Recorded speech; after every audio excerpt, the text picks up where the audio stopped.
네, 발쌤 안녕하세요. 네, 안녕하세요.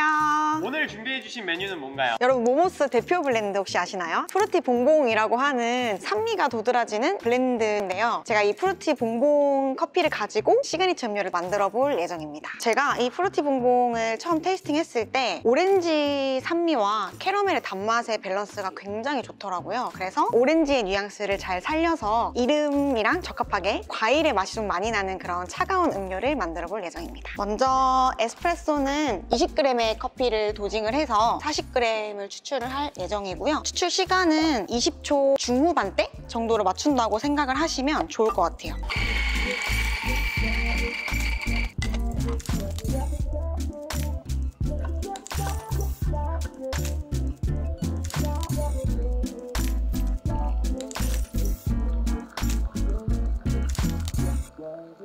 에스프레소 추출을 완료했고요. 차갑게 쿨다운을 시키겠습니다. 오늘 사용될 과일은 오렌지예요. 직접 음료 안에 들어가진 않지만 프레쉬한 그 오렌지 껍질? 이런 향들이 굉장히 기분 좋게 다가올 것 같아서 생동감 넘치는 이미지를 연출을 하기 위해서 생 오렌지를 사용해서 가니쉬를 해보겠습니다.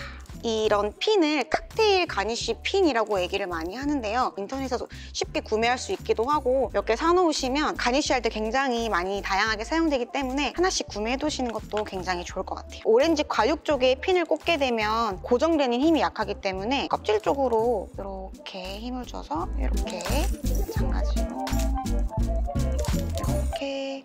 자, 그러면 이제 음료를 한번 만들어 볼게요. 오늘 제가 사용할 주 재료는 농축액과 시럽이 같이 사용되긴 하지만 농축액을 기반으로 사용되는 음료라고 보시면 됩니다. 시럽과 농축액의 차이는요, 같은 과일의 종류로 두고 테이스팅을 해보시면 시럽은 향도 맛도 굉장히 가벼운 걸 느끼실 수 있고 농축액이나 베이스들은 질감도 되게 꾸덕꾸덕하고 끈적하고 당도도 당도지만 과육들이 좀 많이 느껴지는 걸 아마 알 수 있는데요. 오늘 시그니처 음료 같은 경우도 오렌지의 향을 살리고 다른 여러 가지 과일들의 향을 같이 살려야 되기 때문에 향과 맛이 좀 진하게 느껴지는 농축액을 사용을 했거든요. 먼저 처음 사용될 농축액은 베버시티라고 하는 브랜드의 오렌지 농축액이에요. 실제 이렇게 보시면 과육이 안에 있는 거를 눈으로 확인하실 수 있고요. 입안에서 오렌지 과육이 약간 씹힌 듯한 그런 느낌도 같이 느끼실 수 있거든요. 그래서 이 농축액은 15g씩 먼저 넣어볼게요. 오늘은 특별히 2잔을 만드는데요. 보통은 한 잔 만들 때 들어가는 에스프레소의 양이 보통 20g 정도 사용이 되다 보니까 오늘은 에스프레소를 다 사용을 하기 위해서 2잔을 만들려고 합니다. 제가 잠깐 말씀드렸다시피 프루티 봉봉이라고 해서 과일의 다양한 맛이 나는 음료라고 말씀드렸잖아요. 그래서 한 가지의 과일이 아니라 좀 다양한 과일을 써볼 생각이에요. 두 번째 재료는 망고 농축액입니다. 흥국이라고 하는 브랜드의 리얼 망고 베이스라고 적혀 있을 거예요. 5g을 사용하도록 할게요. 그리고 세 번째 재료는 복숭아 시럽이에요. 얘는 모닌 화이트 피치 시럽이라고 보시면 되는데요. 복숭아 과일을 먹어보면 아시겠지만 과일이 가지고 있는 달달한 맛들은 있되 향이랑 맛이 굉장히 강하지가 않아요. 오늘에 사용되는 재료 역시 망고와 오렌지의 맛을 연결시켜주는 연결고리 역할을 해준다고 보시면 되세요. 복숭아는 7g을 사용을 해서 마지막 이제 재료는 심플 시럽입니다. 심플 시럽은 백설탕이랑 물을 1:1로 녹여서 만든 시럽이라고 보시면 되는데요. 그냥 향이 없는 그냥 단맛이 있는 시럽이라고 보시면 돼요. 농축액들은 분명히 당도가 많은데 왜 시럽을 또 넣나요? 라고 생각하실 수 있잖아요. 보통 이런 농축액들은 당도의 그 강도가 전부 동일하지가 않아요. 그래서 향들끼리의 조합은 굉장히 좋은데 맛 밸런스가 약간 무너지는 것 같아 라고 했을 때 향이 전혀 없는 심플 시럽을 소량 넣어서 단맛을 조금 끌어올려주면 밸런스가 훨씬 더 좋게 맞다는 느낌을 많이 받으실 수 있어요. 그래서 이 심플 시럽은 10g을 더해서 재료들 간의 당도를 맞춰주도록 하겠습니다. 얼음과 이제 다른 재료들이 들어가기 전에 한번 믹스를 한 후에 먹어보도록 할게요. 굉장히 다양한 과일의 맛이 느껴집니다. 대신에 오늘은 커피가 들어가는 음료를 만들어야 하기 때문에 커피가 들어가는 순간 맛 밸런스가 무너지는 경험을 하실 수 있으실 거예요. 그래서 사실 커피를 기반으로 한 시그니처 음료를 만드는 건 사실 굉장히 어려운 일이기도 해요. 하지만 이런 훈련을 많이 하다 보면 맛과 맛 사이의 밸런스를 잡는 경험들을 많이 할 수 있기 때문에 밸런스들이 무너졌을 때 캐치를 어떻게 해서 밸런스를 어떻게 잡을 것인가에 대한 경험을 많이 쌓아야 실력이 좀 많이 늘 수 있다라고 보시면 될 것 같고요. 지금 이 이러한 맛에서는 당도가 부족하기 때문에 내가 당도를 끌어올려야겠다. 산도가 부족하기 때문에 산도를 끌어올려야겠다. 시트릭으로 채워야지, 말릭산 계열로 채워야지 하는 것들을 머릿속에서 구상할 수가 있거든요. 그래서 이런 훈련들은 연습을 많이 해보시면 실력 향상에 도움이 많이 되지 않을까 싶습니다. 기본이 되는 베이스들은 전부 완성이 됐고요. 에스프레소가 차갑게 칠링 됐기 때문에 나머지 재료들을 한번 넣어보도록 할게요. 일을 하다 보면 얼음까지 그람수를 재기가 어렵기 때문에 초반에는 소량의 얼음을 넣어두시고 내가 원하고자 하는 수위까지는 맨 마지막에 채워서 올려주시는 게 가장 좋거든요. 오늘 제가 사용할 것은 이 트레비 탄산수예요. 과일의 청량감을 더하기 위해서 탄산수를 사용을 했고요. 그냥 플레인 탄산수를 사용하셔도 되고요. 너무 산도가 강한 라임이나 이런 계열보다는 자몽, 레몬? 이 정도가 딱 좋을 것 같아요. 탄산수는 100g 그리고 나서 에스프레소를 20g씩 올려보겠습니다.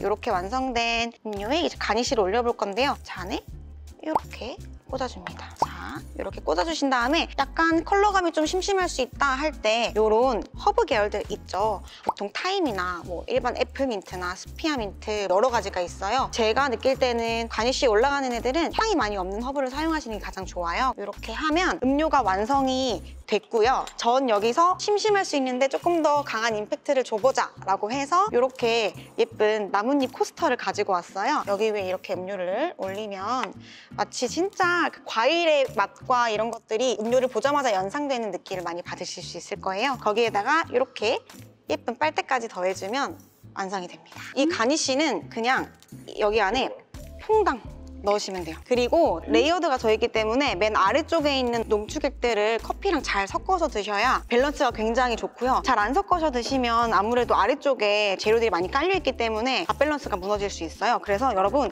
카페 가서 직원들이 꼭 섞어 드세요 라고 하는 메뉴들은 꼼꼼히 잘 섞어서 드셨으면 좋겠습니다.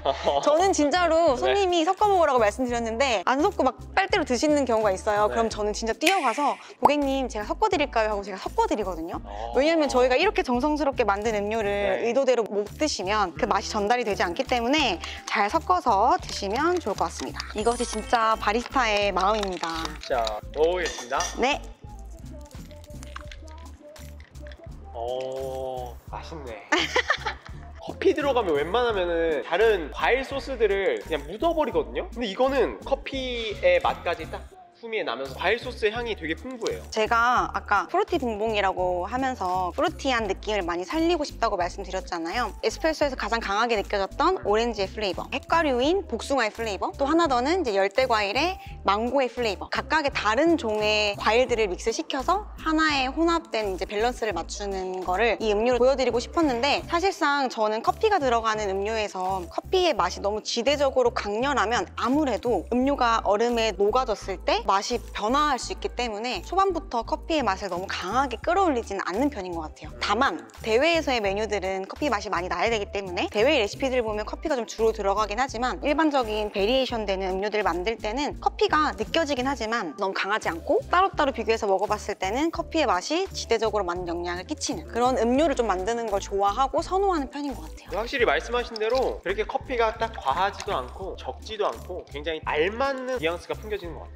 근데 다양한 과일이 들어갔는데 되게 오렌지가 선명하네요. 이게 에스프레소가 들어갔을 때 그렇고요. 실제로 오렌지 농축액이랑 시럽이랑 탄산수랑 에스프레소를 섞으면 오렌지의 그 산도가 너무 튀어서 과일 단맛이 별로 안 느껴져요. 근데 지금 드셔보시면 후미감에 약간 망고 같은 달달한 맛도 느껴지거든요. 오렌지 향을 너무 훼손시키지 않는, 향이 너무 강하지 않은 과일들을 선택하시는 게 맛 밸런스에 잡기에는 가장 좋다라고 보시면 될 것 같아요. 그리고 만약에 여러분 오렌지 이런 농축액이 없어서 실제 생 오렌지를 좀 사용해야 될 것 같다라고 하시는 분들은 청을 만드는 경우도 있거든요. 근데 청을 만들게 되면 오렌지의 그 프레쉬한 느낌이랑 산도는 떨어지고 설탕의 단맛이 굉장히 강해져요. 그래서 설탕에 절여진 오렌지 맛이 많이 나거든요. 그렇게 되면 이 음료 안에서 오렌지는 산도를 담당하기 때문에 이 맛의 밸런스가 무너질 수 있어요. 그래서 오렌지 과육을 먼저 넣고 백설탕을 한 10g 정도 넣어서 머들링 하세요. 그러면 오렌지의 프레쉬함은 살아나고 단맛이 좀 들어가기 때문에 재료 사이에서의 단맛과 신맛의 밸런스를 잡으실 수 있거든요. 그렇게 사용하신 다음에 다른 재료들을 넣으시면 아마 비슷한 느낌 혹은 더 프레쉬한 느낌의 오렌지 느낌을 느끼실 수 있지 않을까 생각을 한번 해봅니다. 혹시 뭐 포르티 봉봉이 없다 그러면 어떤 커피를 좀 사용하면 좋을까요? 없으면 오렌지 계열이 좀 있는 커피를 사용하시면 좋을 것 같아요. 그래서